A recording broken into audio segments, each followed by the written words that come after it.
cultural history, legacy of Greenwich Village, the East Village, and NoHo. We do about 75 to 80 free programs like this throughout the year. As a member, you get first dibs for registration, and we also do several member-only programs throughout the year as well. Everything from book talks, walking tours, behind-the-scene exhibition tours. Now, please go to villagepreservation.org, take a look at the advocacy work that we do. Your support is critical to help us continue to do the work that we do. But I also highly recommend, please go and check out our digital resources as well. You want to take a look at what the village looked like back in the 60s? Take a look at our historic image archive. We've had folks donate their galleries of pictures from decades past, all free, available to take a look at. You want to create your own walking tour? Take a look at our virtual maps. Learn about all the incredible people and places here in the villages and NoHo. Now I'm going to introduce, before I introduce our guest this evening, is take it out of your pocket and put it on silent, please, out of respect for all of us. But now I'm going to introduce our guest for this evening, James and Karla Murray. This is becoming an October institution for us, the third year in a row to have them here. They are a husband and wife, architectural and interior photographers, multimedia artists based here in New York City. With over 25 years, they have focused their lens on the streetscape through portraits of storefronts and shop owners, and strive to capture moments of city life that often go undocumented, but capture the spirit, energy, cultural diversity of individual neighborhoods. They made it their mission to thoroughly document unique mom and pop shops when they began to notice the alarming rate at which the shops were disappearing. And here's the trilogy of books that they have done a program with, but we're going to be focusing on that one right in the middle there. So I will hand it over here to Karla and James to give a second to set their camera up. Yes. And away we go.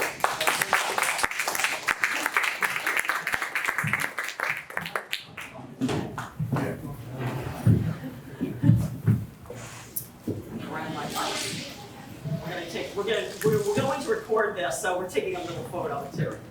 Oh, you got it already? Yes. Oh, okay. Here. You're all set. That's perfect. Okay. There we go. Oh, hold on one second. Silly us. Good. Just in case I need it. Bear with me for a second. Does anybody collect records? Yes, that's good. That's Nice. a good icebreaker. I'm here all week. So, first of all, thanks so much for joining us. I'm Karla Murray, I'm James. and together we've been documenting mom and pop, what I like to call the mom and pop businesses, small businesses of New York City for like over 25 years now. And our love for vinyl, though, goes back like way, way, way further, really to our childhoods, because both James and I are, we grew up listening to vinyl, like that was the medium. Of course, there was a radio, but if you wanted to listen other than the radio, you had to play a vinyl record. So vinyl records, as far as us shopping at small little mom and pop stores, that's what we did. And as kids, really, it was mostly 45s. Because James and I grew up, of modest means, and buying like a whole album was really an extravagant purchase for us at the time. So I guess I definitely have a big 45 collection. Yeah. And what about you, James? I still have the very first album I bought. 1978, Bruce Springsteen, Darkness on the Edge of Town. I got it the day it came out. Still have it. Still follow Bruce to this day, still collect them. We have like many, many genres we concentrate.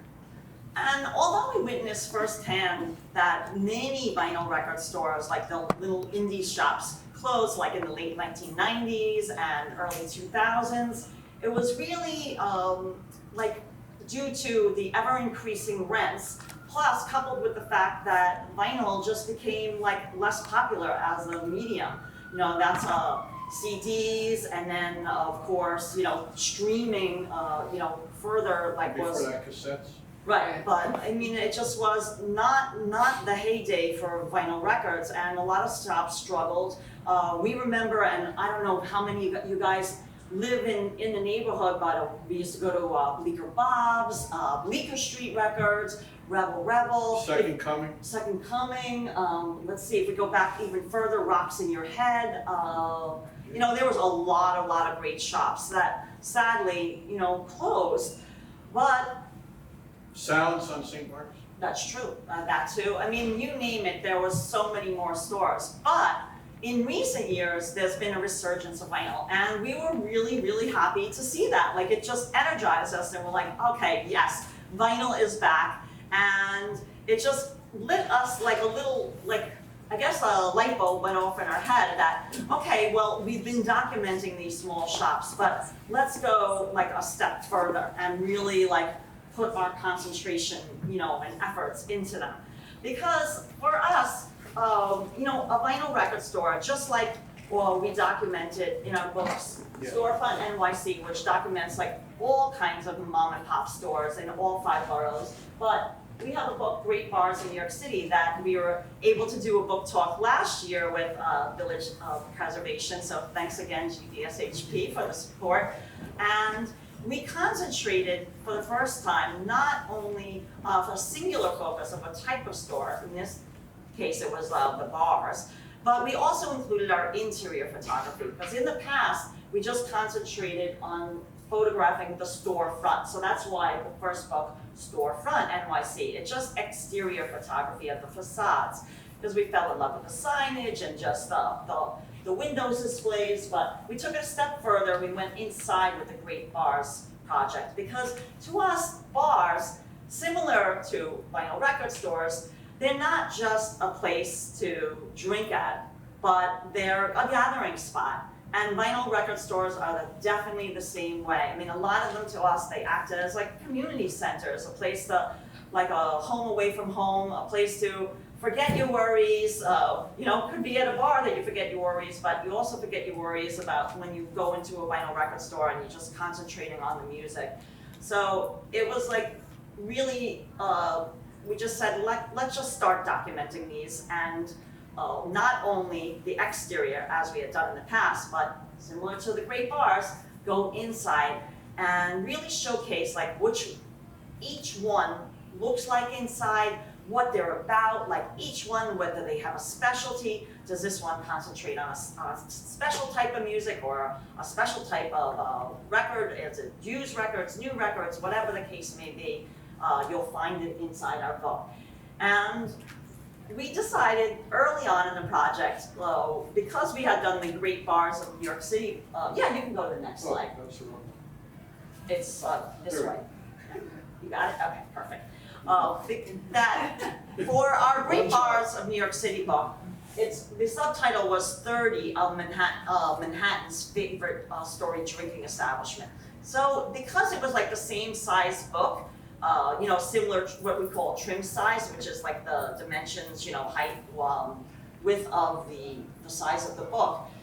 We said, well, we know we can probably fit around 30 record stores, because that's how many we fit in for our Great Bars book. And I said early on, I said, well, wouldn't it be fun to include 33 1/3 places? Because if you know, if you're a vinyl collector or ever listened to a vinyl record, 33 1/3 is the RPM, revolutions per minute, for a standard like long play, an LP, an album. I mean, some 12 inches too, some are 45s, but 33 1/3 is that standard, you know, revolution. So we said, oh, that sounds great, but what's going to be the 1/3? Like, are we going to say, pick a really small shop and then call that our third? But I was just like, no, that doesn't seem right, because a small shop is just as deserving as a really large shop that has a cavernous space. So I had the idea, and this is one of the ones that we'll talk about, is that our 1/3 will be in the Annex store. And in this case, we included Academy Records, which is in the East Village, and Annex Shop, which is in Brooklyn. So that was our like little 33 1/3. So now we're gonna start talking about the East Village and Greenwich Village shops that we documented, because our book is all 5 boroughs. We included both long-standing historic establishments as well as new shops and everything in between. But today we're going to concentrate on the East Village and Greenwich Village, because that's what village preservation is all about, is helping preserve the character of this fascinating and beautiful neighborhood that we are proudly call home, the East Village, but we are just as in love with the Greenwich Village, West Village, however you want to call and break it up. And there's actually 8 stores, so out of the 33 1/3 that are in our book, 8 of them are in the East Village and Greenwich Village. So yeah, I'm in a good portion of them. So let's go to the first spot, and that is A1 Record Shop. And as you see from James' shirt, he's got the A1 proudly representing. They're located on East 6th Street, and they're between First Avenue and Avenue A, but closer to Avenue A. The number is 439. You can see it on the exterior photograph right there. And it was founded in 1996 by Isaac Cosman, and he is a veteran record collector. In fact, I don't know if you guys remember, he used to have sell records with the Chelsea Flea Market a long time ago before setting up a store. But he has an amazing collection of music. And we love the outside of the shop because it's got all the little stickers covering the window. And every day, rain or shine, because they have that awning, they have their dollar bins. So it's usually now the price is up to $2 and up, but you see they have the crates where you can dig for vinyl, because James and I, above anything, as vinyl collectors, we're crate diggers. We are always on it's all about finding that black gold. Yeah, thrill of the hunt. Yeah, definitely the thrill of the hunt. And we love sifting through the $1, $2 bins, whatever the price is. We'll get down and dirty and dusty, and we don't mind. We like looking for that hidden treasure. Other people might not, that might not be their thing at all. They might only want to collect new records or very valuable rare titles, and the condition of the record would be very important to them. For us, we want the record to be playable, but the condition of the outside, like the jacket, isn't quite as important to us. So A1, well-known shop, among veteran record collectors, producers, DJs, you name it, they've shopped and probably know about A1 Records. Now if you go to the inside, this shop is amazing because it's covered from floor to ceiling, as you can see, with vinyl. And all the photos that we took in our book were taken in 2024, the interior photos. I think there's a couple of cases where we used an exterior photograph from earlier in time, just because there might have been scaffolding or something obstructing the storefront at the time, so it made sense to use an older photograph. But it still looks the same, you wouldn't not notice it from the photo. But they were all taken in 2024 because we wanted to document and highlight small businesses that you could still go to and help support today. Because the whole purpose really of the book is to give back to the vinyl community that has meant so much to us over the years. Right. And A1 is, because we live in the East Village, this is one of the spots that we go to probably a little too often, on a weekly basis. And they have an amazing selection of only secondhand or reissued releases. So it's not new vinyl records here. It's only secondhand. Some people like to call it used, but it's secondhand. It can be new in that it's sealed, but it belonged to somebody else. So they're not buying right from the labels themselves. They're getting it secondhand. And everything's super, super well organized. Not only is there hip hop, jazz, punk, rock, dance, electronic, I mean, you name it, they've got it at A1.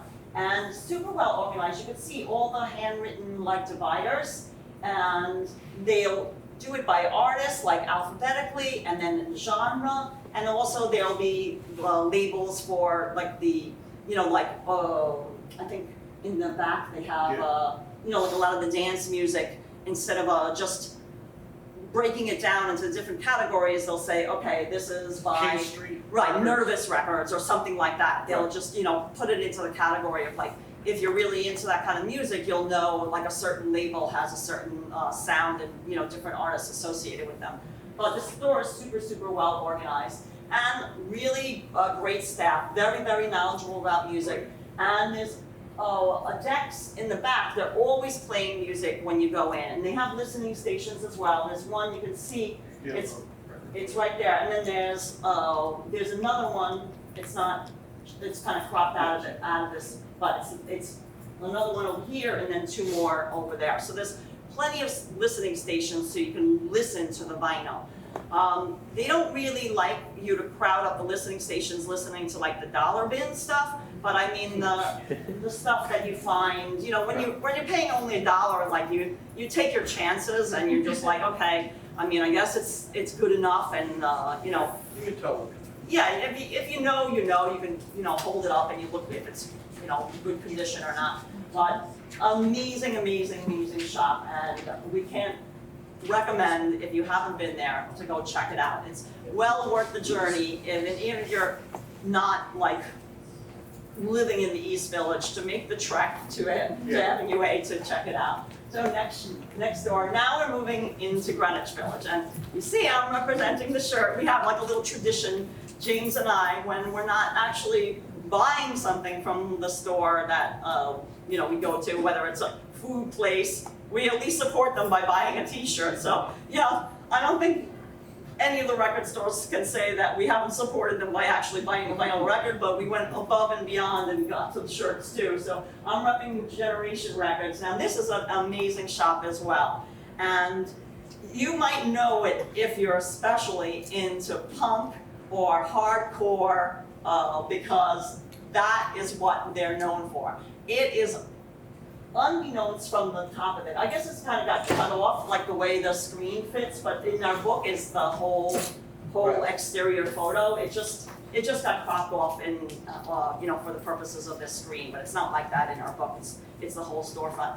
It's wide, but it's deceivingly bigger than it is, because it's actually the only store in New York City that's 2 floors and sells not only new vinyl records, but secondhand used vinyl, cassettes, CDs, tapes. I think they have tapes for like less than $1, some cassettes, books, music memorabilia, posters,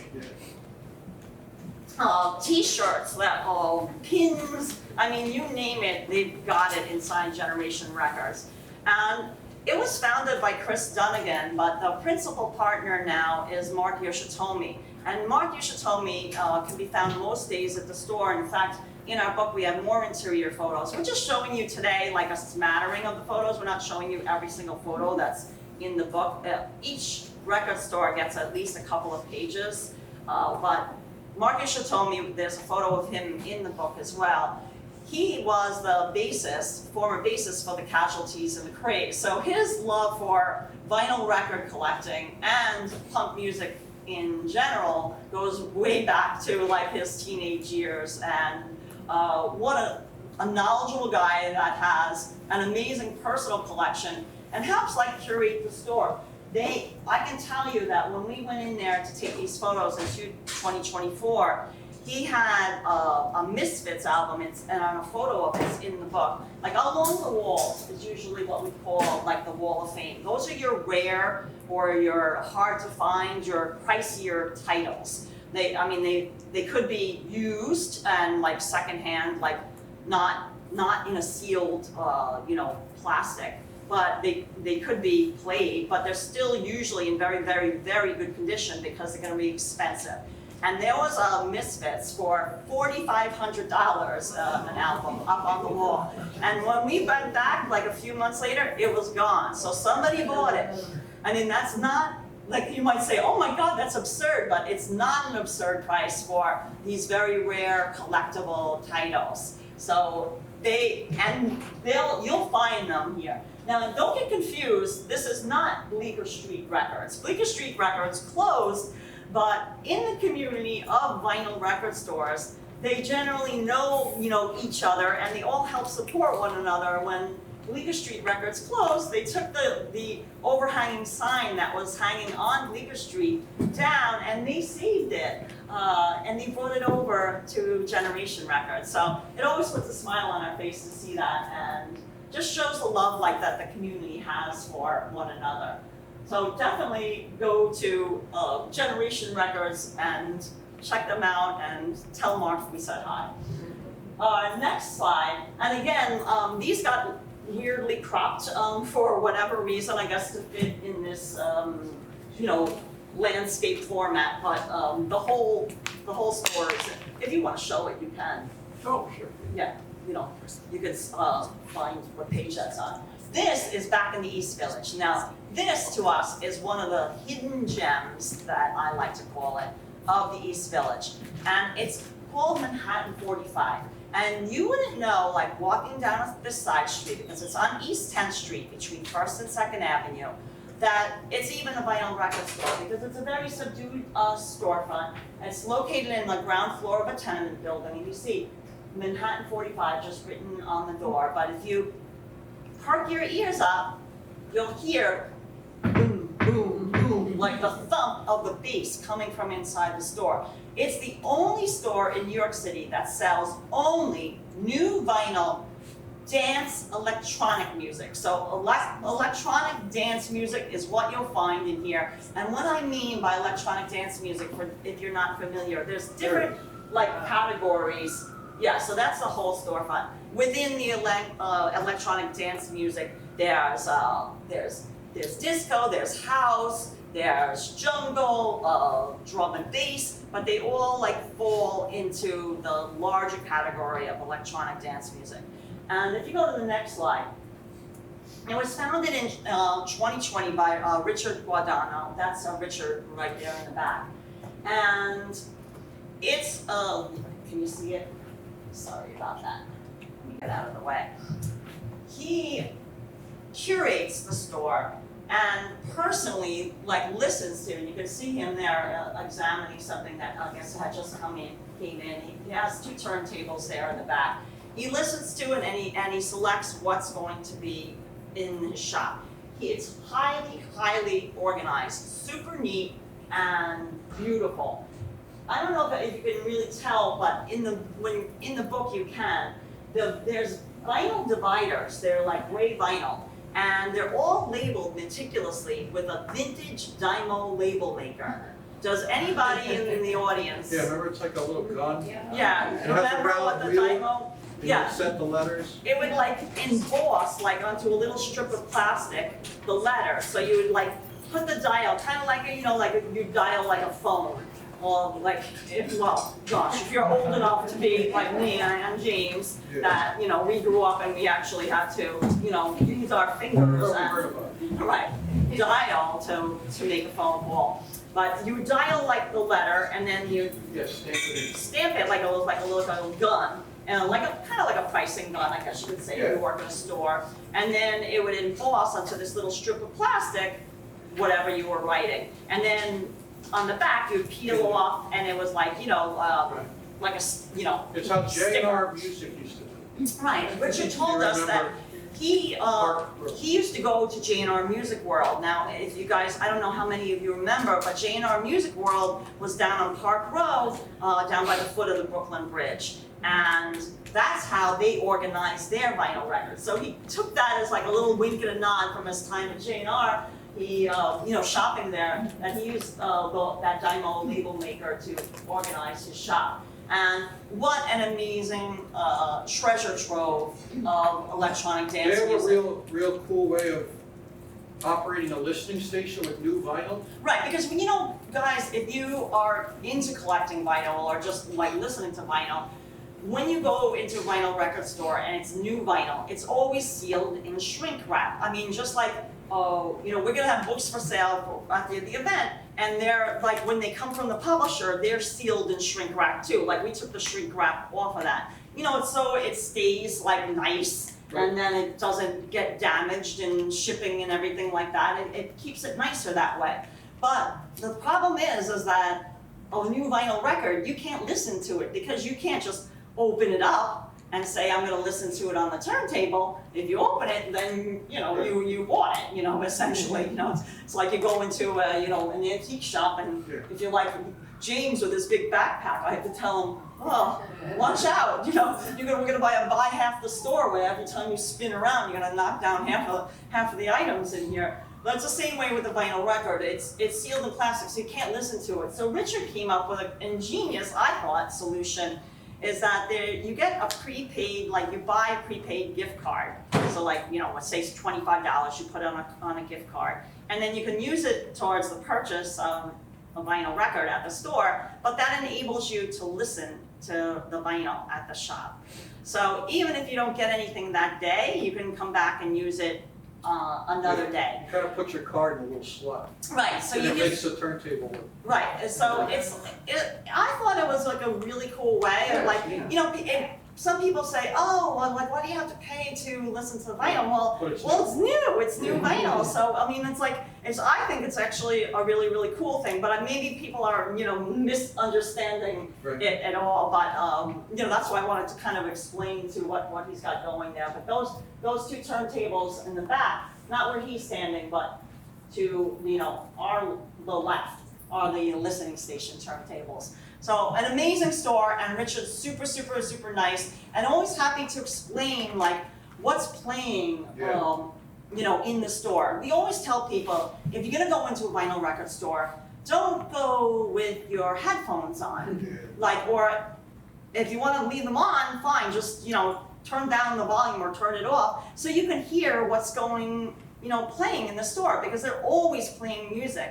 And James and I can say we've discovered many, many albums, new artists, new genres, just by like, oh wow, what in the world is that playing on the turntable? Like, you can discover something new, you can make a new friend, because then you're gonna say, it'll force you to actually talk to the owner or talk to whoever's, you know, manning the turntable at the time, whether it's just somebody working at the shop, and you'll say, hey, what is that you're playing? And maybe strike up a conversation, and you never know. You can make a lifelong friend that way. I mean, we certainly have. So yeah, definitely, if you're into electronic dance music or just curious about what it is, check it out, East 10th Street. The next one, we're gonna stay in the East Village, is Ergo. Now, Ergo Records is, again, the storefront's kind of cut off, you know, to fit into this format, but it's in the whole storefront's in our photo in our book, was founded by Adrian Root in 2021. And Adrian is an amazing guy with a real knowledge of music, but I want to go back to the 2021. A lot of those stores that we felt we should include in this new book were opened in the last few years, because there's been a resurgence of vinyl record stores, and we not only wanted to include like the long, you know, standing historic kind of institutions that you know, New York is known for, but also the new stores, because they deserve a chance as well. I mean, James and I, as much as we hate when like a small mom and pop business closes, whether it's due to a rent increase or whether it's due to just the owner retiring, we're happy when a new small business, independently owned, takes over the space, because it gives an opportunity for somebody else's dream to come true. Because like these small shops, they're often like, you know, the owner's dream. Like they've saved everything to open their own shop, put their blood, sweat, and tears into it, and to do something that they love.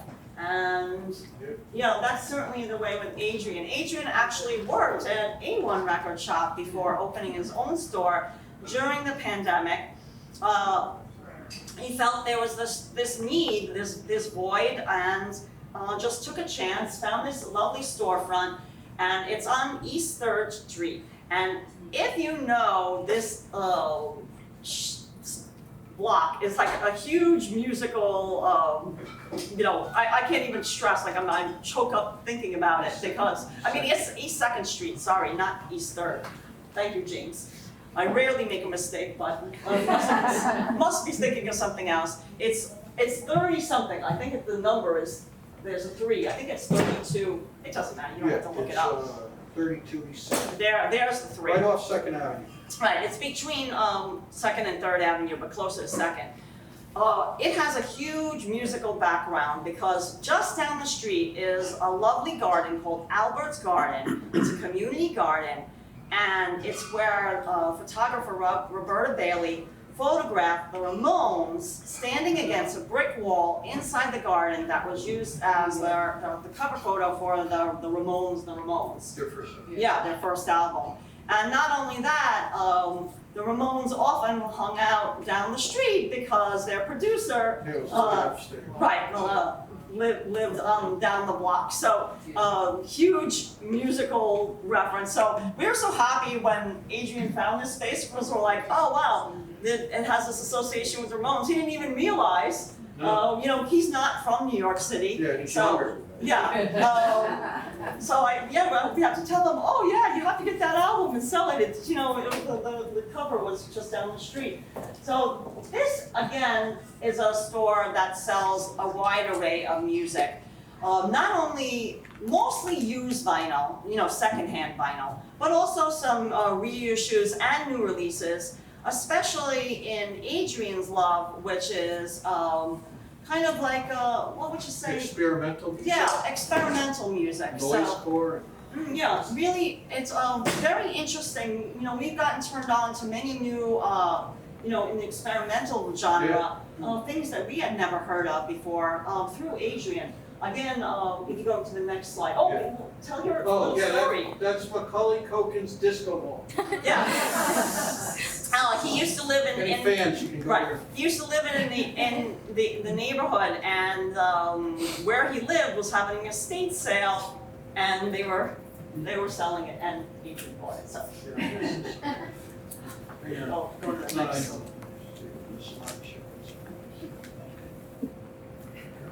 Oh, went to sleep. Oh, you can't. Oh, William, we might need your assistance. It went off slideshow, it's just like this. I think it went to sleep. Can you just pop it back on? I'll take this opportunity to have some water. Yeah. You hold this.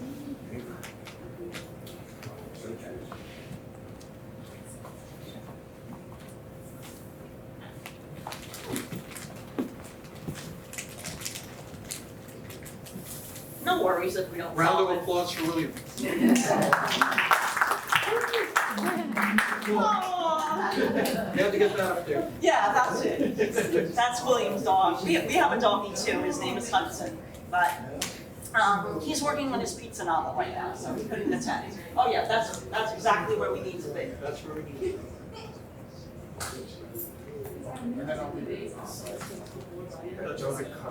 And then I have to go like this, you just get the next one. Oh, good. Oh, perfect. Okay, all right, so it actually is a good thing that happened because now the photos won't be cut off. So this is the interior of Virgo Records. And it's a small store, but I like to tell people, go inside because it has a lot of treasures. Not only do they have the dollar bins outside, but inside, along the bottom, like here and here, are like cheap, what he says, cheap disco, cheap electronic, cheap rock. There's golden. And there's some definite gems in there. And really, the one wonderful thing about this shop, and this is true of many, many shops that are vinyl record stores, not only in New York City, but really, you know, everywhere you go, even abroad. When I was touching upon that they act as like community centers, a lot of them do a lot of like in-store events. And Generation Records for sure does a lot of in-store events because they have, it's a 2-level space and they have even a performance area with a stage downstairs. So they do not only like book signings, but release parties when a new album comes out, but they have like little mini concerts there. We've seen a bunch of Vinny Stigma. yeah, we see and Agnostic Front. Yep. Really cool performances there.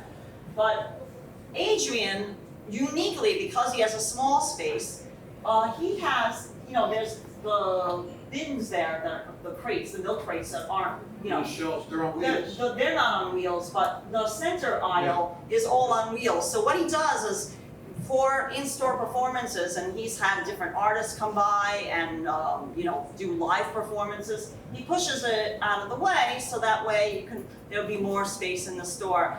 So he's really like giving back to the community by not only promoting like his love of music, but just giving back to local artists, like giving them a space, like, okay, if you have a new, you're not even signed to a label and you just want to have a little performance, you're more than welcome to have it here in the shop. So please go in and, don't be afraid to talk to Adrian and, tell him if you're a musician yourself and, want to do something. Even he's even got poetry readings and stuff like that there as well. Super, super nice store and really, really nice shop. Really mellow. Yeah. So next one. No, you go the other way. There. There we are. Now we're back to Greenwich Village. And this is Record Runner. And Record Runner is on Jones Street. And I always call this another kind of hidden in plain sight treasure. Because you might not ever have been down Jones Street because it's a tiny street. It runs between West Fork and Bleecker. And a lot of tourists, they'll come to the city and they might go to Greenwich Village. They might actually make it out of Times Square and go to Greenwich Village, but they might not go on the little side streets. They'll stay on Bleecker Street because that's a major, thoroughfare and it has a lot of places to eat and shop and things like that. And it's great, but they may never discover Record Runner, but I'll tell you how it's been discovered by many people. People go to Jones Street who are Bob Dylan fans because Bob Dylan he didn't shoot, but there's a famous photo of Bob Dylan with his then girlfriend at the time, Suze Rotolo, walking down Jones Street, and it was used as a cover photo for a Freewheelin' Bob Dylan album. Right. And basically standing right in front of where this shop is. So if he was in the street on if you're Jones standing Street, up front looking that but way, that's the photo. literally right in front of the shop. So sometimes people will just turn around and they'll be like, oh, wait. And then there's the Photos, he always keeps the albums in the window. right. There's the album right there in the window. So, however, that's not what the store is about. The store is not a shrine to Bob Dylan. If you go to the next slide. Right. What it's known for is its amazing and extensive collection of 80s and 90s music. And with a special concentration on Duran Duran, Erasure, Yeah, Madonna. but a lot of other pop as well. But they were it's been in business. It's the oldest record store in business in Manhattan today. It's been in business since 1979. It was founded by John Peta. And he used to be on Cornelia Street originally, but then moved to this location a few years later. And he was actually the first record store in the US to really promote Duran Duran. He took, he started selling their record, and they came to the United States with their producer, and they did an in-store event at this tiny shop. And it kind of put him on the map as the place to go get music by Duran Duran when like people, got to know who they were. Because at first, like no one really knew who they were. And then he started collecting more and more of like that, 80s and 90s music. And now you see kind of floor to ceiling. He even has posters, memorabilia. He sells that as well. Super, super well organized, but it's a really small, narrow shop.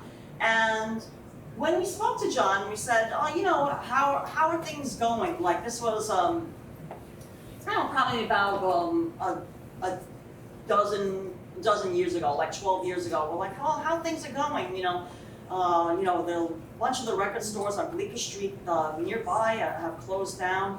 And he's like, you know what? I'm not worried. And I said, well, why, John? He's like, well, vinyl is back. And it's not you guys, meaning like our age group, that's shopping for vinyl now. It's young kids. And John Peter was smart because not only did he keep his concentration of 80s and 90s music and classic rock that he stocks as well, and the Bob Dylan, of course, but he started bringing in new record store day releases and embracing a lot of the albums that the young kids wanted now, because vinyl is now collected by teenagers and the 20-something group. And he was one of the first shops to like really participate in this record store day event. If you're not familiar with what record store day is, it's something that like the record store community has come up with, and we actually video conference with one of the co-founders of Record Store Day, Carrie Carlton. She's super, super, super nice and supportive of our book project as well, to just help promote the vinyl community, support indie record stores by having musicians that are going to be recording a new album have special releases that will only be sold at an independently owned record store. So meaning that you can't go buy the album at, from Amazon or from, like one of the, online resellers or, one of the major chain places. So these are only special record store day releases. And John started stocking them. I mean, there's other, record stores in this book that do the record store day releases. I mean, Generation Records too. But people swarm to his store on record store day? Right. And he doesn't let anybody in the store. He stands in the doorway. Right. He's like, what do you want? Right. He has to stand outside the You have to know store. what you want. And then maybe 2 or 3 people can come in at a time to browse, but he doesn't not let only anybody browse on those. right, not the throngs of people that come on record store day, because there are a limited number of releases, and like each store can only purchase like a certain amount too. Like maybe they only get 2 copies, or whether it's 10 copies. It depends on the shop and how long they've had a relationship with the record store day people. But it's not like one place can just hog up everything. So there, you have to wait in line and get there early. But he has a great stock of record store day releases. And what a nice guy, and so knowledgeable about music in general, and always welcoming to the people that congregate outside to check out Jones Street because of the Bob Dylan Association. He's told us many times there'll be people hanging out, and he'll be, if no one's in the shop, he'll go outside and he'll just be like, hi, how are you? Are you a Bob Dylan fan? Are you familiar with, the genre, and he'll talk about like the good old days and what was going on in the village, because he grew up in the village, so he knows it, himself. He went to school in the neighborhood, and just a wonderful guy, and super, super fantastic store, a true hidden gem. So next slide. Now we're going to talk about Academy Music. Now Academy Music, we mentioned it in the beginning of the talk, that the reason that we did the 33 1/3 record stores is we got the 1/3 is for the Academy Records Annex. This is their main location, and it's on East 12th Street between First Avenue and Avenue A. It's closer to First Avenue than Avenue A. And it looks like a tiny store from the outside, but it actually goes pretty deep. And, oh no, don't show the outside yet, go back. There's always like little dollar bins, $2 sometimes, outside. And this, because again, we live so close, I think this is one of the places that we probably go to more than once a week. And It's a problem. right, you could say that because we have a studio apartment, so we have to keep our vinyl selection. You know, we just can't go crazy. That's just, there will be no room for us and our poor dog anymore if we keep on buying more and more vinyl. But they always have the dollar bins outside. But if you go inside, this is our opening photo. How we organize this book is we have an exterior photo and then the writing about the store, which is written by Hattie Lindert. She's the person who did the, you know, like all the interviews with the store owners and just wrote like what each one's about. That's opposite the exterior photo. And then the very next spread will be that 2-page spread. And it kind of shows you like what the record store is all about. So even if you've never been to the shop, you'll have an idea by looking at the photo, like, okay, I'm standing there and this is how it looks. And there's an interesting story with this photo because we're standing like pretty much, you enter into the door and this is like, that's where we stood to take this photo. And you can see the store was open for business. There's 2 people there shopping for records.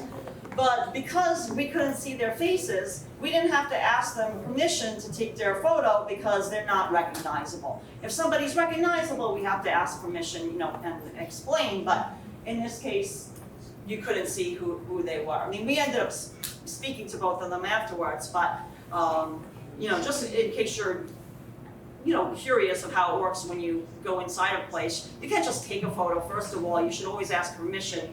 You can take a photo when you're outside because you're standing on public property, you're standing on the sidewalk, and then you can take as many photos as you want. But once you step inside a store, that's private property. You should ask permission before taking a photo. We're in Ergo Records, that little store with the bins in the middle, and we're talking to Adrian, we're shopping, and all of a sudden the wedding party comes in. And Literally, the photographer starts setting them up inside the store, and With the wedding dress and Adrian's like, music. guys, what's going on? Like, they didn't even, like, they just wanted to take their wedding photos inside the store and they didn't think that, like, to ask them. They're just like, no, you have to ask me. So, at any rate, back to our story.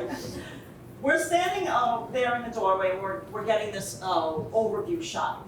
And then we continue taking some more photos. There's a big jazz section here. First of all, I should talk about Academy Records. I'm digressing. Academy Records sells both new and used vinyl, secondhand or used.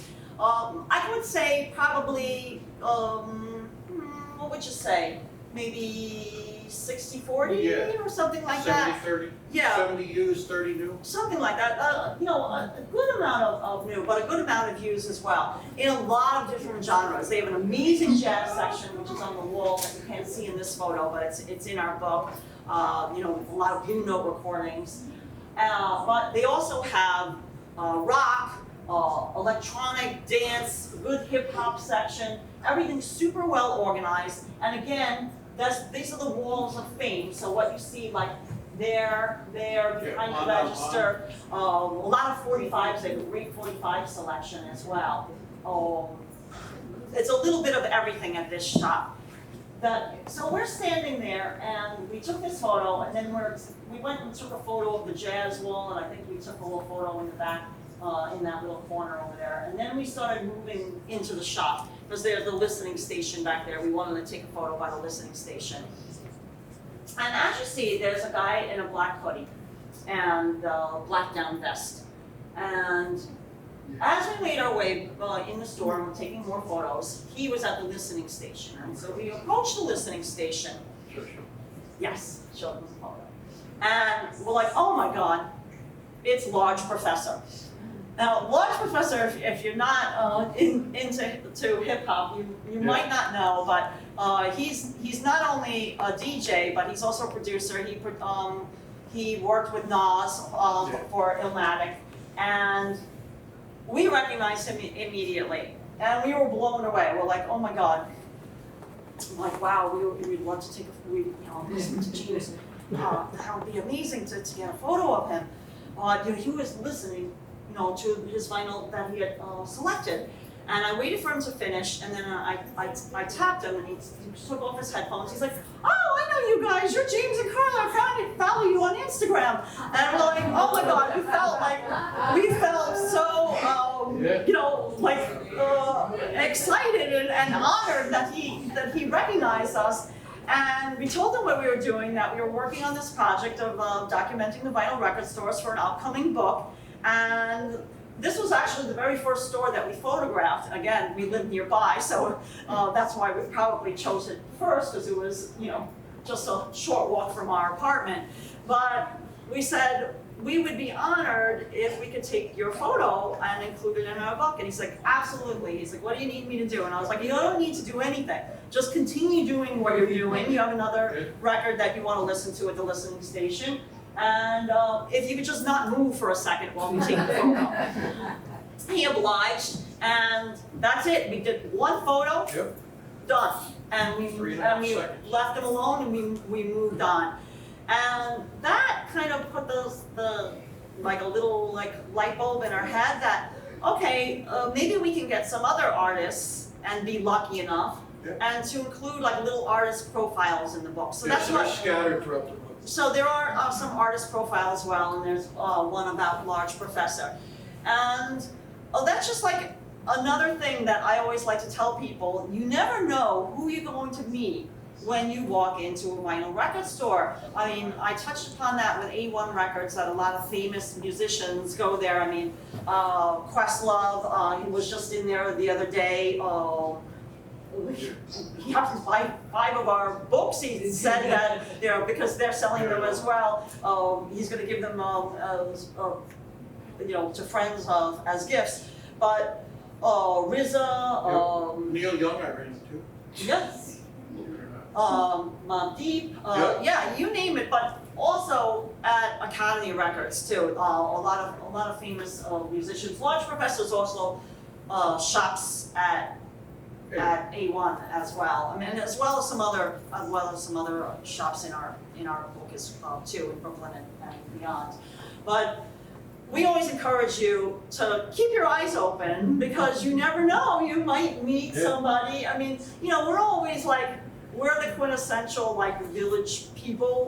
We don't when we recognize someone, we don't bother them. We like to say, let them be their own person and not. Mostly. But in this case, we had to bother him, and it just worked out beautifully. So that's our little story of you never know who you're going to run into. Do we have time for one more? Because I want to leave time for questions and answers.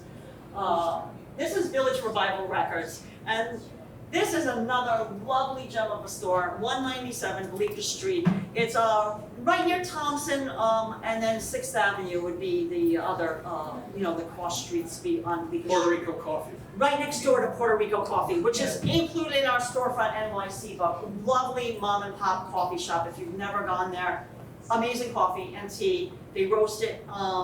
They used to roast I think they roast some of them in the back of the shop, but most of the roasting is done in their Brooklyn location now because of pollution laws. But I digress. Village Revival Records, owned by Jamal Al-Nassar, and I think it was founded 94. Thank you, James, for checking that out for me. I knew it was earlier 90s. And amazing collection of not only new vinyl, but used vinyl, 45, 78, yes, they have still 78s inside the shop, as well as CDs, cassettes. It looks small from the outside, but nope, it goes way deep. And even in the back, there's an extra, it's kind of almost a long L shape, so there's another little area off to the right. Yeah, well, to the right. Yeah, right. Yeah, to their right, your left. Yeah.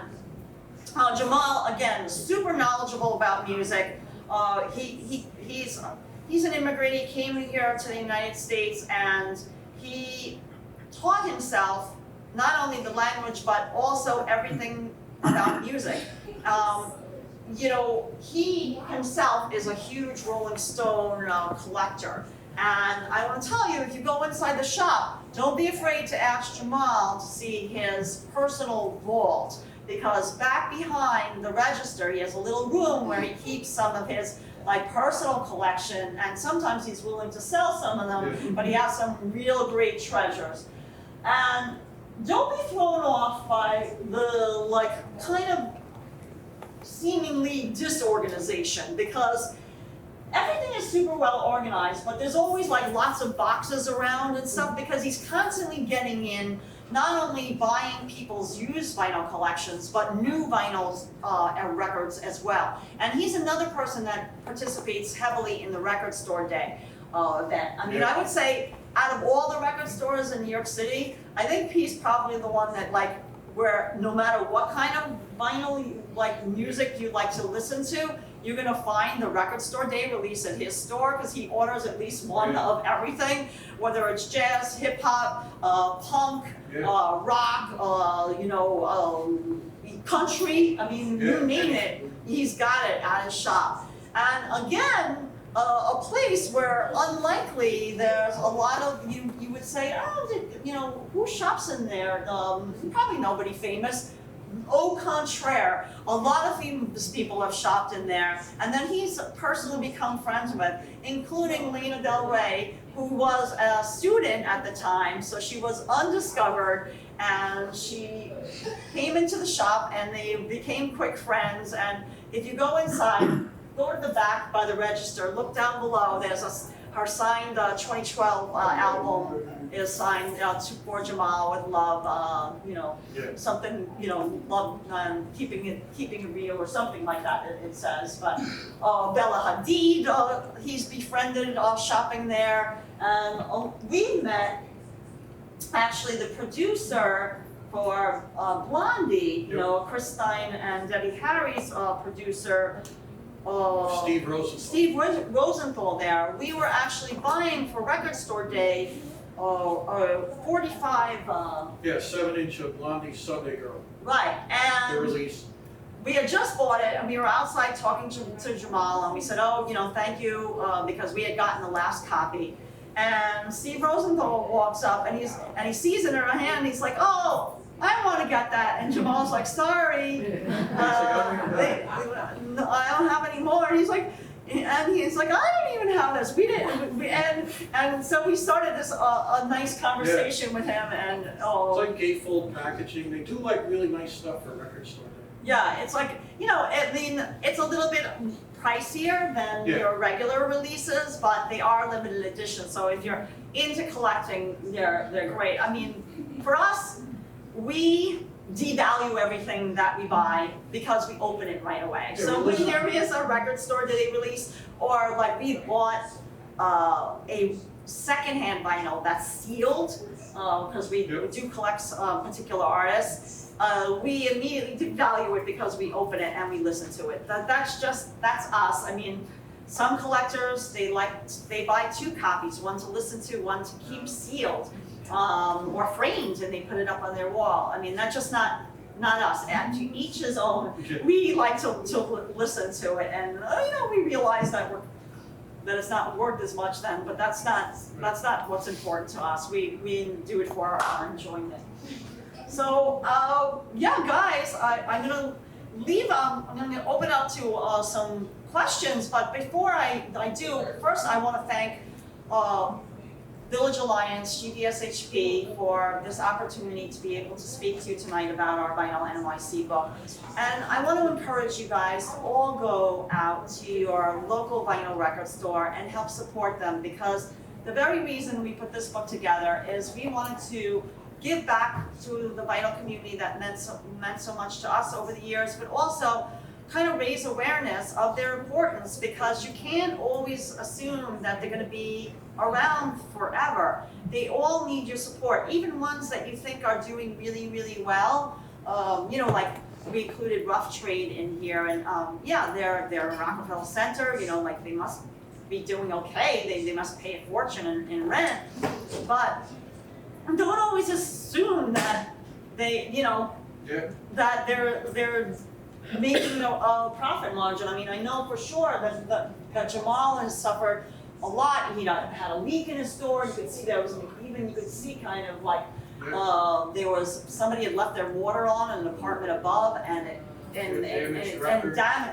thousands of dollars of records, and then plus during the pandemic, not being able to open and having to pay the rent, and the list goes on and on. But please support your local record store. Take off your headphones when you go inside so you can listen to the music, maybe discover something new for yourself, make a new friend, maybe even see a celebrity.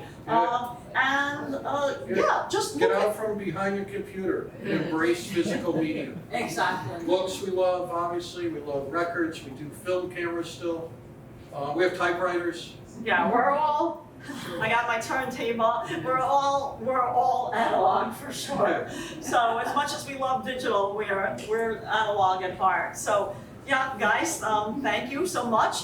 And we're gonna open up some Q&A right now.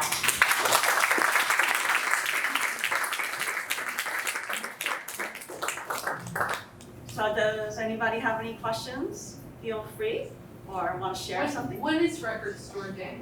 Well, the big record store day always happened. I don't remember the exact date in April. I think it depends on like what day of the week that it will fall. It will always be a Saturday. I think it's it the first or the second Saturday? It's always in April, the main one. But then they have a neck of the record store day, which is the Saturday after Black Friday. So whatever day Black Friday is, depending on the year, like how Thanksgiving falls, then They the publish Saturday. on the internet, sorry. Yeah, they the publish. list of artists that are releasing Yeah. and what they're gonna release. Right, they'll So it's have. best to know what you want when you go there. And say, oh, I'm into Ramones, I want to. Right, or like in the case of a small shop like Record Runner, you can go in to John ahead of time and you can tell him, listen, I'm looking for this record store day And he'll put it release. aside for He you. will, if you prepay for it, he will put it aside for you. I know that for a fact. Like he sees us coming, he's waving around Yeah, we've done that. over the crowd, he's like, I got it. We've done that with him because we We're like, know. oh, we'll come back tomorrow, John. Yeah, He's we're like, like, oh, thank God. yeah, we don't have to take it now. You already got we already paid you. Just keep it and deal with Yeah, it. because he gets like all Yeah, we don't want to get him. flustered. All too much. It's like crowds of people. But yeah, that's the main record store day where the big releases are always going to be in that April. But then they have the second for the kind of like which corresponds to Small Business Saturday as well. So kind of like goes hand in hand. But there are other releases that will come periodically during the year. But that's the record store day ones. But they do work for other artists during the year for special releases. Yes. Have there been any new record stores? Yes, I mean, like I Really said, new? in our book, we included ones that opened in the last couple of years, including one that we just touched upon. I mean, actually two. Manhattan 45 was opened in 2020, and then Ergo 2021. Paradise a Replica. There's another one in here, Paradise of Replica, which also opened. I think that also is 2020, either 2020 or 2021. But yeah, we have a couple of stores that one. Sadly, when we photographed it in 2024, was only in business 1 year. When it hadn't even been a year when we took the photos. That's Billy's Record Salon in Williamsburg, Brooklyn. But sadly, that is one of the stores that is no longer in business that's in our book, and that's not because of a rent increase. It's very tragic. Billy, Yeah, a young owner passed away. he passed away and got brain cancer, and like within a few months. I mean, It was a beautiful shop. he passed away. He used an old beautician sign, Yeah, so it said Billy's Hair yeah. Cutters. It's upsetting even to talk about because it was just so sudden, and he was just so full of life, And he just specialized in jazz. yeah, just really a love for music, and he was also a promoter. He owned Babies All Right, like if you're into the club scene in Brooklyn. He had his hand in a couple little different clubs, but yeah, very, very, very, very tragic. But yeah, there's new record stores that even have opened since our book has come out, and we just got a direct message through Instagram, guys. If you don't follow us, I'll do a little shout out. We're at James and Karla, so it's JamesandKarla on Instagram.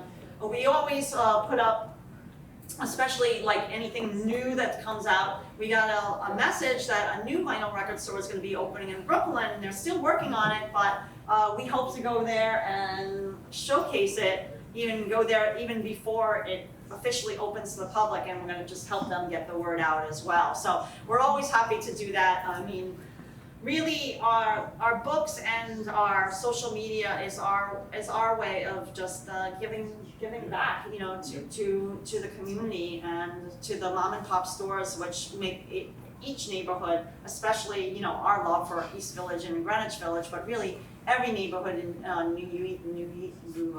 very unique and vibrant community that it is. Yes.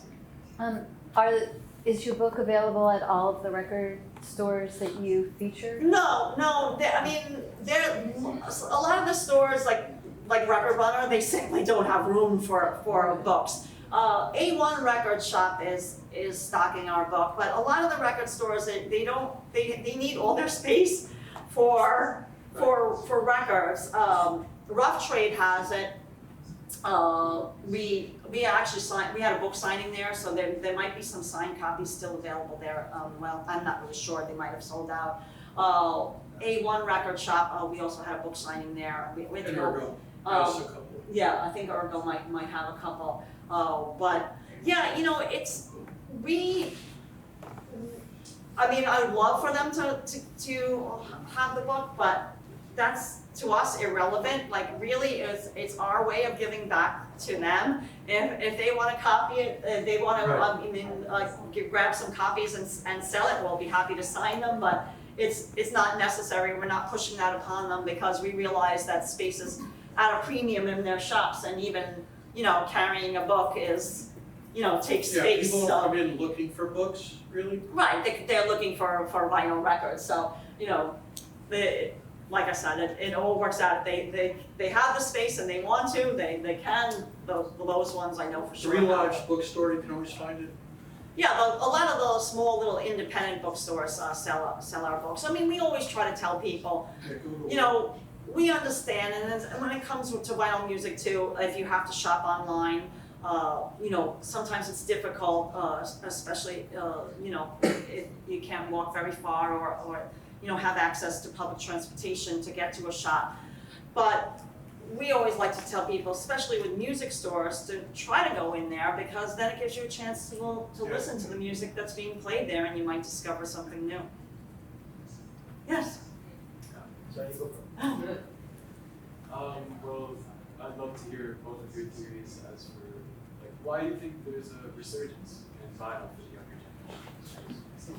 I think that there is now like a newfound appreciation to maybe take a step back from technology and connect, you know, and, you know, not be so rushed all the time. For us, for James and I mean, we have like this whole thing, like when we listen to a vinyl record, when we get like a new, especially when we get something new, whether it's used or, you know, whether it's a new release, we kind of have, I won't go into the whole process, you can read about it in the introduction, but we have a whole thing where we set aside the time and we just, that's it. Like, no looking at the computer, no answering the phone, like just everything off, and your sole concentration is on the music, and it's very relaxing. And I think, honestly, I mean, I don't know, because I grew up with vinyl records, and so did James. I think it's the larger format lets you appreciate like the artwork, and especially the photography, typography of the work. Right, I mean, I can say for sure. The sound, I mean, the sound is all over the map. Like, we have some vinyl that sounds okay, and you're like, oh, you're kind of disappointed. But then, me and Karla collect like late 80s, early 90s house music, dance music, disco, and the production values then are stunning. I mean, not a vinyl record, if you really want, you know, you put on something like Odyssey's Native New Yorker, and it just sounds amazing.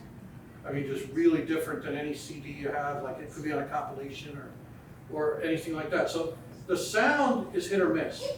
Right, and it depends upon like your setup, because we realize that some turntables that you buy now, they're not truly like analog, like Right. they're like Right. you don't have to have like we have like an We have old a school- period specific, you know, we have dead old- on, 2-channel, not Right, we have an 7. old school setup, so Right. we don't have like the preamp, like, we don't, Right, like, we don't have a turntable that has a built-in preamp and things like that. Like, I won't go into the technical aspects of it, but you can make it very simple or you can make it very complicated. Exactly. But I think there's an appreciation now to just step back from things. I mean, I don't know, what, Yeah. do you have a thought on it? You're young yourself, so.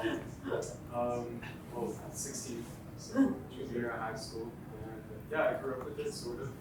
I also don't have a record player with a preamp though. Some actually have Bluetooth now. Right.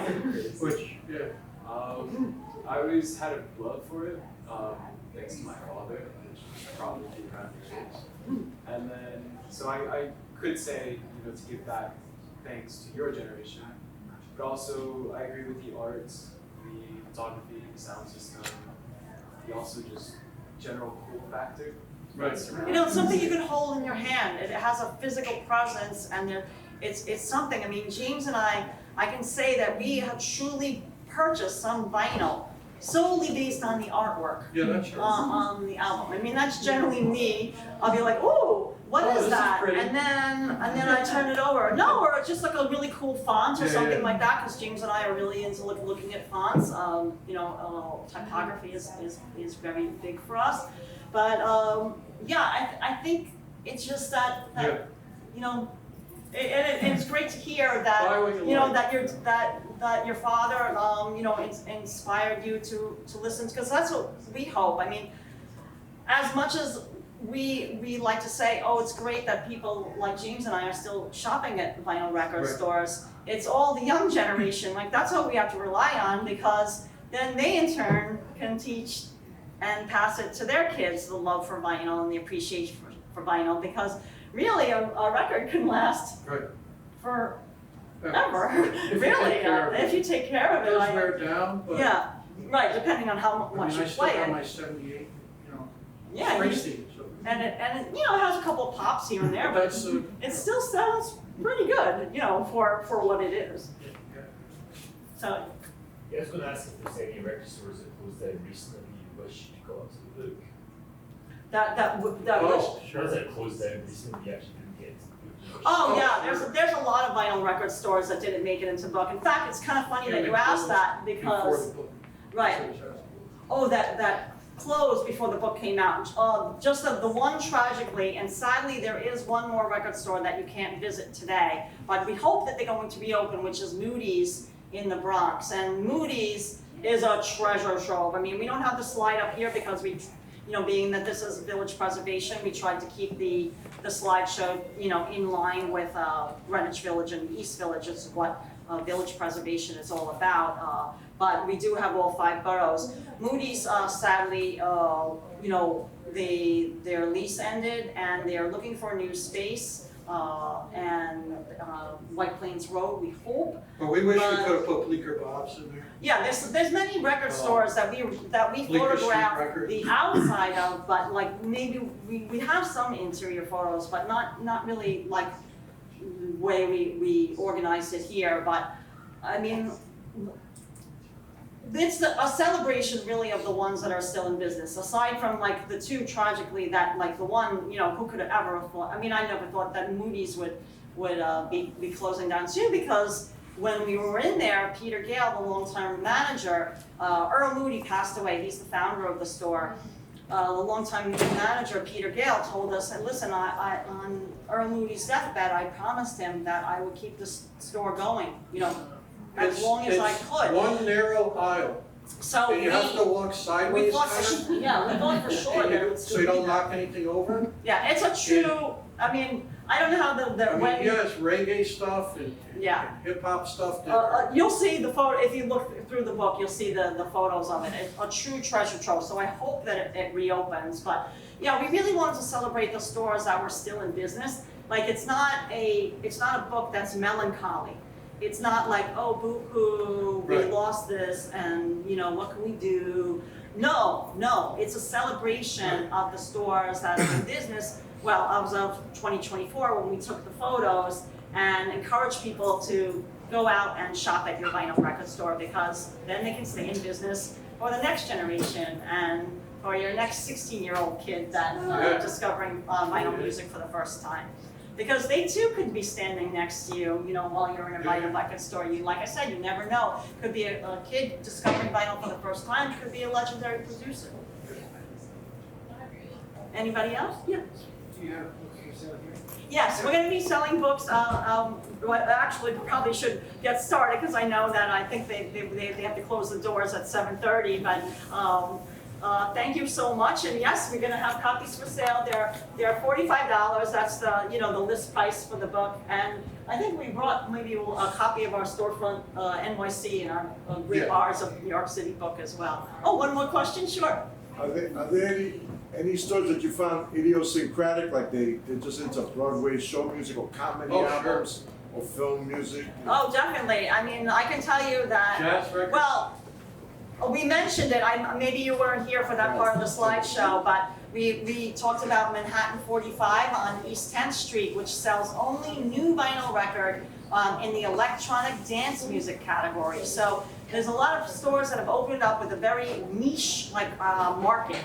You know, just one particular type of, you know, In Jazz and, records. right, Jazz Record It's up Center. on the 8th floor. Is in our book, that's In a in building. Chelsea, they sell only jazz music. We have another store, Face Records, which is in Williamsburg, and they sell only Japanese pressings of maybe American rock or Japanese artists. So it's very, very, very specific. And they have the OBI strips, I mean, Oh, it's, VP for reggae. yeah, They're a DP, famous place out in Flushing, Queens. no, Jamaica, Jamaica, Queens. right.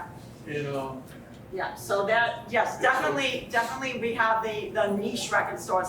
I mean, I truly believe like that New York is very unique in that it can support like a very, very niche store and it still stays in business. got a Where big following. as if it was in a small town in the middle of the country somewhere, I don't think that it would work. It's just that, you know, New York being a melting pot of so many different cultures and ethnicities coming together, that there's something for everyone. So, yes. Is there any record store in Harlem that you profile? No, not that we profiled, and there was one that we documented and visited. I guess that was prior to the pandemic, but they closed during the pandemic.